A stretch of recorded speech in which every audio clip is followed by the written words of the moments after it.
Welcome to my channel and my new video.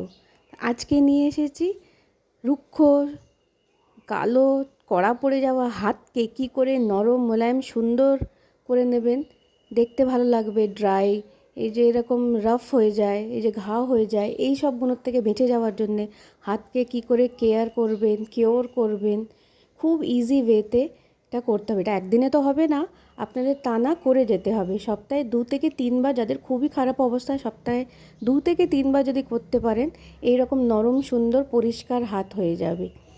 তো চলুন শুরু করি কি করে করতে হবে হাত আমাদের পরিষ্কার। তো প্রথমে একটা বাটিতে আমি হালকা গরম জল নিয়ে নিই, যেটা আমাদের হাত সহ্য করতে পারবে। ঠিক আছে, এরপরে আমি এতে দিয়ে দেবো শ্যাম্পু। আপনাদের কাছে যে শ্যাম্পু আছে আপনারা এর মধ্যে সেই শ্যাম্পুই দেবেন। এখানে 1 টিস্পুন 1 টেবিল স্পুনের মতন আমি শ্যাম্পু দিয়ে দিয়েছিলাম। দিয়ে এর মধ্যে আমি দিয়েছিলাম নুন আর ভিনিগার। যেহেতু আমার কাছে লেবু ছিল না, আমি তাই জন্য এখানে ভিনিগার দিয়েছিলাম। ভিনিগারও লেবুর কাজটাই করে হাতটাকে পরিষ্কার করার জন্যে।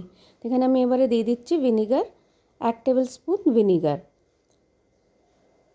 আর খাবার সোডা থাকলে আপনারা 1 টিস্পুন খাবার সোডাও দিতে পারেন, আমি দিইনি। আর এটা দিয়ে দিলাম নুন 1 টিস্পুন। দিয়ে জলটা যতক্ষণ গরম থাকছে হাতটাকে ডুবিয়ে রেখে দেবেন। দিয়ে এরকম রগড়াতে থাকবেন, হাতটা যেন ভেজানো থাকে। একটু গরম ছিল বলে আমি তুলে নিচ্ছিলাম, কিন্তু হাতটাকে যতক্ষণ জলটা গরম হচ্ছে মিনিমাম 10 থেকে 15 মিনিট রাখতে পারলে ভিজিয়ে খুব ভালো। হয়ে গেলে এরপরে একটা পুরনো ব্রাশ দিয়ে ঘষে ঘষে নখগুলোকে পরিষ্কার করে নেবেন। হাতের চামড়া, নাকালসগুলোকে ঘষে ঘষে পরিষ্কার করে নেবেন। নখের কোণগুলো ব্রাশ দিয়ে ঘষে ঘষে ভালো করে পরিষ্কার করে নেবেন।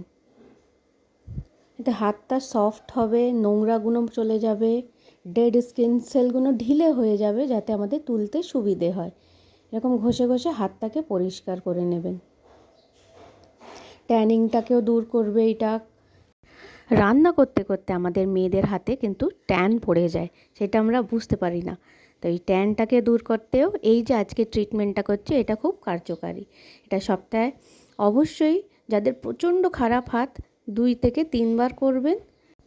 আর যাদের একটু ভালো আছে সপ্তাহে 1 দিন করে করলে হাত খুব সুন্দর নরম পরিষ্কার থাকবে। কিন্তু এটা করলে খুবই ভালো। সপ্তাহে মিনিমাম, যারা আমরা রান্না করি মেয়েরা, ঘরের কাজ করি নানান, তাদের সপ্তাহে 2 থেকে 3 বার করলে খুবই ভালো। কিন্তু সময়ের অভাবে আমরা করতে পারি না, কিন্তু করলে এটা খুবই কার্যকারী। এরকম ঘষে ঘষে 10 থেকে 15 মিনিট হাতটাকে ভিজিয়ে রেখে দিয়ে পরিষ্কার করে নিয়ে প্লেন জল দিয়ে হাতটাকে ধুয়ে নেবেন। দেখুন একদিনেই আমার নখের কোণগুলো কত পরিষ্কার হয়ে গেছে। এরপরে আমরা বানাবো একটা হ্যান্ড স্ক্রাবার। এটার জন্যে আমি 1 টিস্পুন চিনিকে এখানে গুঁড়ো করে নিয়েছি। পুরোপুরি গুঁড়ো করিনি, একটু দানা দানাও আছে, পুরো মিহি পাউডার করিনি, তাহলে স্ক্রাবটা হবে না। আর এর সঙ্গে মিশিয়ে নেবো আমি একটুখানি নারকেল তেল। যতটা আপনার হাতের জন্য প্রয়োজন ততটা নেবেন। আমি এখানে 1/2 টিস্পুনের মতন নিয়েছি। এই চিনি গুঁড়োটাকে আর নারকেল তেলটাকে মিক্স করে হাতে আমি এরকম করে স্ক্রাব করে নেবো 2 মিনিটের মতন। 2 মিনিট স্ক্রাব করে নিয়ে 5-10 মিনিট রেখে দেবো, যাতে হাতের ডেড স্কেলগুলো আরেকটু নরম হয়ে উঠে আসে। এরকম করে ম্যাসাজ করে দেখবেন কি আরাম লাগে হাতটাতেও, কেন কি অলরেডি গরম জলে ডুবিয়ে হাতটা নরম হয়ে গেছিলো ময়লাগুলো। এবার তুলে দিলে খুবই আরাম লাগবে। এরকম করে কনস্ট্যান্ট ঘষতে থাকবেন, তাহলে দেখবেন খুব জোরে রগড়াবেন না, আস্তে আস্তে ঘষবেন। কিউটিক্যালগুলোর কাছেও, নখের কিউটিক্যাল কাছেও ঘষবেন, দেখবেন কিউটিক্যালগুলো একটু নরম হয়ে যাবে, পরিষ্কার হয়ে যাবে। এরপরে হাতটাকে আমি নর্মাল গরম জল দিয়ে বা এমনি কলের জল দিয়েই ধুয়ে নেবেন। নিয়ে হাতটাকে পরিষ্কার করে দেবেন, সাবান দেওয়ার দরকার নেই। এরপরে করতে হবে আমাদের হাতকে ডিপ ময়শ্চারাইজ। তো এর জন্য নিয়ে নিচ্ছি আমি এখানে 1 টিস্পুন ভরে অ্যালোভেরা জেল। যেহেতু ডিপ ময়শ্চারাইজ করব ওই জন্যে 1 টিস্পুন ভরে অ্যালোভেরা জেল নিয়ে নিলাম। নিয়ে এর মধ্যে দেবো 8-10 ফোঁটা আমন্ড অয়েল। আমন্ড অয়েল হাত স্কিন ময়শ্চারাইজ করতে খুব সাহায্য করে, খুব। আর অ্যালোভেরা জেল স্কিনটাকে নরম করবে আর পরিষ্কার করে কালচে ভাবটা দূর করবে।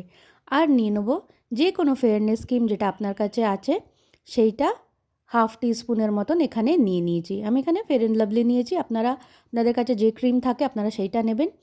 নিয়ে এটাকে মিক্স করে নেবেন ভালো করে। দেখুন দুটো হাতের জন্য কতটা নিয়েছি, আপনারা পুরো হাতে লাগাতে পারেন, কনুই অবধি কেন, কনুইয়ের ওপর অবধিও এটা লাগিয়ে রেখে দিতে পারেন। এটাকে লাগিয়ে দেখবেন কতটা হাতটা চেঞ্জ হয়ে গেছে একদিনেই। এবার এটাকে ভালো করে মিক্স করে নিয়ে হাতের তালুতে আমি নিয়ে নেব, নিয়ে হাত দুটোয় ভালো করে মাখিয়ে নেব। এটা পুরোটাই একবারে কিন্তু অ্যাবজর্ব হয়ে যাবে না, এটাকে হাতে এরকম করে দুটো হাতে আমি মাখিয়ে নেব। মাখিয়ে নিয়ে একটু কিছুক্ষণ ম্যাসাজ করব। ম্যাসাজ করে নিয়ে আমি এখানে নিচ্ছি একটা পরিষ্কার প্লাস্টিক। সবথেকে ভালো হয় যদি কালারের প্যাকেটে, হেয়ার কালারের প্যাকেটের মধ্যে যে গ্লাভসগুলো থাকে সেইগুলো যদি দুটো থাকে সেইটা আপনারা পরে নেবেন। যেহেতু আমার কাছে ছিল না, আমি একটা ভালো প্লাস্টিক নিয়ে হাতটাকে এখানে প্লাস্টিকটা দিয়ে জড়িয়ে দুটো হাতই করব। আমি দেখাতে পারিনি কেন কি একটা হাত দিয়ে আমাকে করতে হচ্ছে বলে। এখানে দুটো হাতকে আমি এরকম প্লাস্টিক দিয়ে মুড়ে 10 থেকে 15 মিনিট রেখে দেবো, যাতে হাতটা খুবই নরম ময়শ্চারাইজ হয়ে যায়। দেখবেন সারাদিন কি সুন্দর হাতটা নরম থাকে। 15 মিনিট হয়ে গেছে, 15 মিনিট পর হাতটা খুললে দেখবেন কি সুন্দর নরম সফট হয়ে গেছে। আমার হাতটা দেখুন চকচক করছে। এই প্লাস্টিকটা জড়িয়ে রাখলে ময়শ্চারাইজারটা তাড়াতাড়ি উড়ে যায় না, আর পুরো স্কিনে ভালোভাবে অ্যাবজর্ব হয়ে যায়। প্লাস্টিকটা পারলে 10 থেকে 15 মিনিট রাখবেন। যতক্ষণ হাতটা প্লাস্টিকের মধ্যে থাকবে তত বেশি কাজ হবে। ভিডিওটা ভালো লাগলে একটা লাইক, কমেন্ট, শেয়ার করবেন আর সাবস্ক্রাইব করে আমার চ্যানেলটাকে সাপোর্ট করবেন। আপনারা আপনাদের আরও প্রবলেম জানান, আমি সলিউশন বার করার চেষ্টা করুন। Please subscribe my channel. Thank you for watching.